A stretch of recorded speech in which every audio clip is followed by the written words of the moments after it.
This is supposed to contain all the cases of domestic violence ever reported before the Middle Ages. Sadly, it doesn't really have the first ever case of domestic violence. There were evidence of it happening, but it wasn't really reported. Well, over the last 10 years, there have been other incidents of domestic violence. What she'd done was killed her husband. You see, in the Middle Ages, wife beating was seen as a common practice. I mean, it's a way for men loving husband to correct the sins of the wife. Could this be the reason why most women today don't go to churches to report domestic violence? Yes. Back then, according to my research, churches condoned this practice and it was seen as a way of disciplining the woman. Let's assume this is alcohol. Why did this cause the revolution for women? While temperance advocates focused on the corrosive impact of alcohol on family life, they also entered the world of politics. She would start chopping up bar rooms, chopping up the beer barrels. In the year 1767, British common law said, hey guys, we need to put a rule to this so people don't kill their wives. I mean, if you must beat your wife, you should do it with something that is not thicker than your thumb. As men drink alcohol, this discipline increased. In 1850, women have had enough of this bullshit and they needed a way out.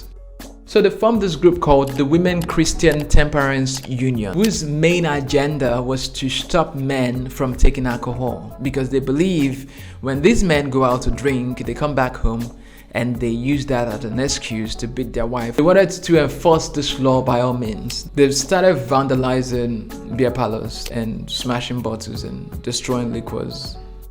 But another group was imagined as a den. This group had a different ideology. They believed to enforce a law that would support a woman in this fight, women need to have the right to vote. So they were setting houses on fire, burning paintings and destroying places, mailboxes. They would disrupt political gatherings of men.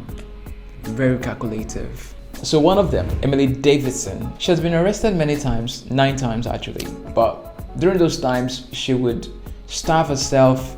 She was being forced to eat through her nose with pipes and it was very painful.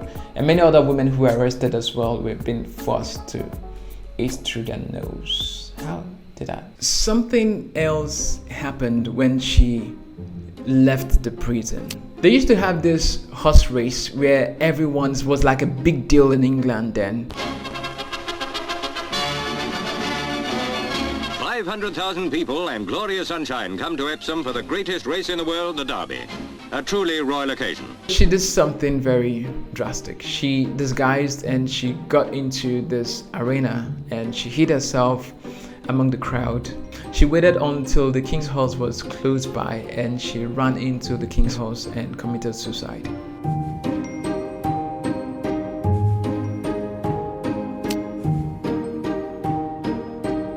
It's getting more complicated. So this whole thing about women fighting to have the right to vote so they could stop this domestic violence became abandoned due to the First World War.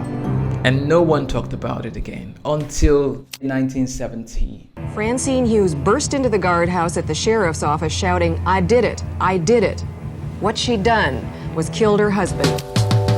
She has endured a lot from this man. I mean, the man would go out again, the alcohol, get drunk, come back, beat her to stupor, and sleep off like a lazy cow. And she has been enduring. It was painful. Until one day she decided, I've had enough. She decided to kill this man. She tied him to the bed when he was drunk and set him on fire.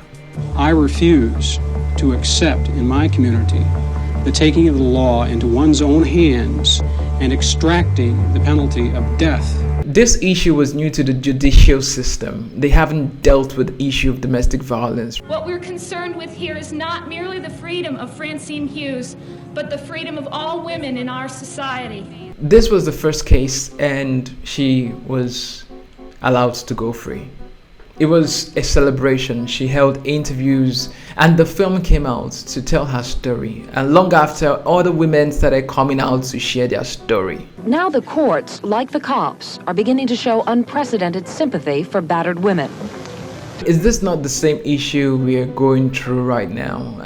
Lots of women coming out at the same time. When one case comes out, many other cases comes out. Women got the right to vote, and getting to win cases of domestic violence became an added advantage. But some countries haven't really gone past that history. In the near future, there would be another case that would come out, and many other women would rally around her back and bring up more cases. It's just a trend that keeps going on until something is done to put a stop to all this once and for all.